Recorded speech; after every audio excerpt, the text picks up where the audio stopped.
rais, na wakati wa Kenyatta waziri wa fedha alikuwa anaitwa James Gichuru. Wakati wa Moi akawa ni Kibaki waziri wa fedha.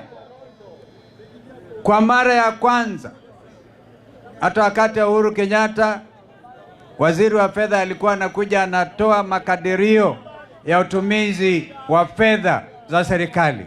Lakini kwa mara ya kwanza, kwa sababu bajeti huwa inawakilisha maslahi ya kiongozi wa nchi ambaye ni rais, lakini kwa mara ya kwanza jana waziri wa fedha wa Ruto anaitwa Badi aliwasilisha hiyo bajeti bila rais mwenyewe kuwepo na kuvunja, na hivyo basi kuvunjilia bari desturi ya utumizi wa fedha za nchi ya Kenya. Nyinyi wa Luanda, kumbukeni mimi na Raila na huyu Eugene na Martha tulienda kila mahali tukisema gharama ya maisha ilikuwa juu. Hapa imeenda chini ama imeenda juu? Wangama sema bado gharama ya maisha iko juu zaidi. Sasa waziri wa Ruto, kwa Ruto alijua madawa hakuna, elimu imedhoofika, watoto hata hawasomi kwa sababu amepatikana na shida ya hata mafikira. Yeye mwenyewe hakuweko. Lakini juzi sisi serikali bandala United Alternative Government tulitoa the people's budget. Mnakumbuka wangapi alituona tukitoa hiyo budget ya wananchi? Tukatoa budget ya wananchi na tukasema mambo fulani. Hii ugomvi na ugonjwa wa sho kama vile Eugene upenda kusema itapotea, na ni wizi mtupu, ni kateli tupu. Ile pesa wanaweka hapo 104 billion ambayo inalipa kandarasi ambayo iliwekwa sahihi huko Uarabuni, hiyo tutatoa. Tukasema affordable housing ni wizi mtupu, hiyo tukasema tutatoa. Na hizo pesa zote tutahakikisha badala ya serikali kukopa, sasa wanataka nyinyi mkope. Serikali itakopa 1.1 trillion. Hata nikikwambia mama unifanyie hesabu ya kukopa trillion, hiyo ni kusema wale watoto hawajasaliwa bado wako kwa matumbo ya mama zao, watakuwa wanarithi deni ambayo haiwezekani. Kwa hivyo sisi tunasema badala ya 1.1 trillion tukianza tutaweka 500 billion peke yake, na hizo pesa tutachukua hizi ambazo wameweka kwa affordable housing ambayo haieleweki. Kwa hivyo wangapi wanaunga mkono hiyo bajeti ya wananchi? Tunataka tuone hapa Luanda na sio hii ya Ruto. Wangapi wanaunda hiyo bajeti ya mwananchi mkono? Harambee! Na ndio tunasema, unajua huyu rais alikuwa anarukaruka na kusema ati sisi United Government in Waiting hatuna mpangilio. Tumempatia tu kionjo. Badala ya waziri wake kusoma bajeti jana, alikuwa anarukaruka tu. Anarukaruka, huyo Kalonzo sijui nini, mawaziri wake wanapiga mayowe na ni kionjo. Kwa hivyo nyinyi watu wa Luanda na Vihiga, mjiandae kwa mapinduzi. Kama mnajua kwamba watoto waliuawa kiholela kwa sababu ya kufanya maandamano ya kikatiba, nyinyi msirudi nyuma. Ruto sasa anaamini kitu kimoja. Anaamini kama upinzani utakaa pamoja, yeye anajua muhula ni mmoja. Ni kweli si kweli? Kwa hivyo anaomba tu, anajua Kenya nzima imemwacha, kwa sababu yeye aliwacha kwa mataa.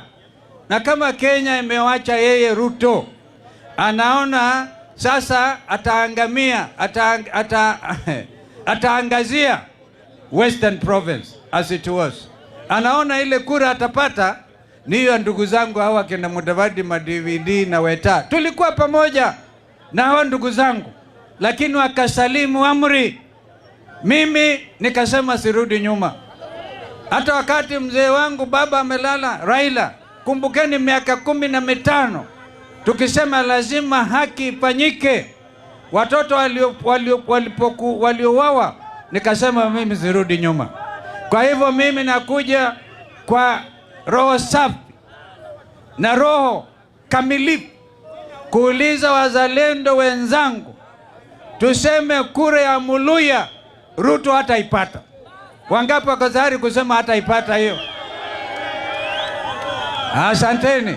Sasa kama Ruto hatapata kura ya Muluya, hata hii ya Kisumu, mimi nikiingia hapa, Wajaluo ni watu wanaamini haki. Watazama Kalonzo alikuwa na baba miaka 15. Inawezekanaje Mjaluo apatie mtu ambao serikali yake iliua watoto yao? Kwa hivyo kina Jim Orengo wakiungana na kina Sifuna, tunawasubiri waje tuokoe Kenya hii. Wangapi wako tayari tuungane na hawa ndugu zetu? Na mimi na mwenzi ndugu yangu Eugene ameonyesha msimamo ule original, msimamo wa kijana, ile kijana wa Malwa DNA. Yeye vile ndugu yake mkubwa ambaye amelala alikuwa na msimamo wakati wa Kibaki. Huo msimamo ndugu yangu Eugene, tumezunguka miaka hii 3-4 Kenya nzima na sijasikia Eugene akilalamika. Yeye anajua ni lazima tukomboe nchi hii. Yeye ni mwanasheria kama mimi. Yeye na mimi tuenda kukomboa hata M-Pesa yenu, kina baba kina mama mboga, kwa sababu Ruto anataka kupiga kamnara kila kitu. Ni kama huyo jamaa amejua anaenda, na kwa hivyo kaza anajua anaenda, anataka kuchukua kila kitu. Kwa hivyo lazima tukomeshe. Bado tuko kwa mahakama. Alijaribu kuuza uwanja wa ndege wa Jomo Kenyatta. Tukaenda kwa mahakama na Eugene tukamkomesha. Mpaka yeye akatoa taarifa akasema niwache hiyo maneno. Kwa hivyo huyu jamaa tusimkalie ngumu kama vile amekaliwa na Rigiji. Huyu ni mtu wa kukaliwa ngumu. Nyinyi mko tayari mumkalie ngumu? Wangapi wako tayari jamaa kaliwe ngumu? Harambee! Kwa hivyo umoja wa jamii ya Mulembe ndio tumekuja hapa kuhimiza. Mimi mwenyewe nilihuzunika sana kwenda kumwona Senator Ososi. Alikuwa amepigwa na majambazi. Na tunajua yule katibu anasimamia internal security ambaye anaitwa Raymond Omolo ndiye goon number 1. Hata tukipitia Kisumu alikuwa ameorganize magoon atuwaseme 2 term. Watu wa Jaluo wako na team ya Jaramogi, hiyo timu ya Orengo, na timu ya Ososi, na timu ya Eugene, not Eugene, Sifuna. Anasema mimi ndio Sifuna, sio? Kwa hivyo lazima tujue wakati wa kukomboa nchi ni sasa. Wewe fikiria miaka mingine 5 ya William Ruto, nchi hii itawachwa wapi? Hata mbana idea atapatia 2032 kina rafiki yangu Weta. Na mimi na Weta tulipigwa tear gas. Na muonea sana huruma ndugu yangu Weta. Mkimwona mwambie Kalonzo amekusalimia na kuambia usiuze jamii ya Mulembe. Wangapi wanataka Ruto jamii mtu wangu huyo Weta ambiwe hiyo ujumbe? Tulijaribu kwenda Chwele wakati ule mwingine akatuma magoon. Na hiyo nikasema wewe Weta ni mwanasheria kama mimi. Nchi inataka utengamano. Nchi inataka kutawaliwa kisheria. Nchi inataka kukaliwa kikatiba.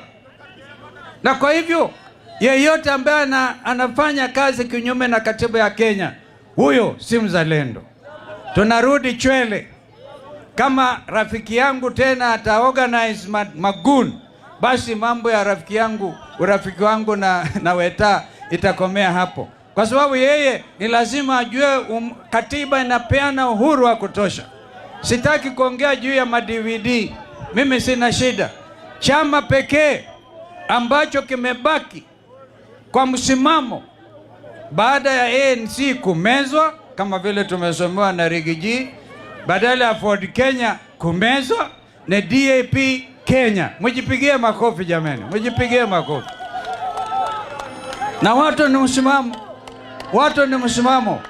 Kwa hivyo mimi nawafurahia sana, nawafurahia sana. Ni watu wanakuja tu kuwasalimia. Pole pole, pole pole.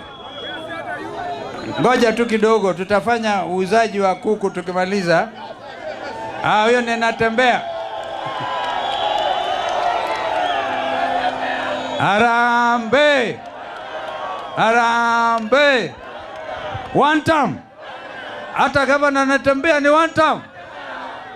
Sasa mnaona basi hesabu ya umoja ya jamii ya Mulembe imeanza kuingia. Kwa sababu Ruto anaamini akigawanya Waluya, akigawanya the Mulembe Nation, anaweza akapata muhula wa pili. Bila nyinyi kuingilia hiyo maneno na Kenya nyingine yote wameamua. Asante. We wacha tawe kwanza nimalize yangu. Atawapa tawe, ngoja nimalize. Kukamilisha ndipo mbazi wenzangu wasalimie. Tumefurahi zaidi. Nimeona hata mkutano leo umefurika, wakati ule mwingine tulifika amukuwa wengi namna hii. Kwa hivyo mjue sisi tuko tayari kuchukua uongozi wa nchi hii na kurudisha Kenya kwa mstari na msimamo na desturi za katiba. Wangapi wako tayari jameni kufanya hivyo?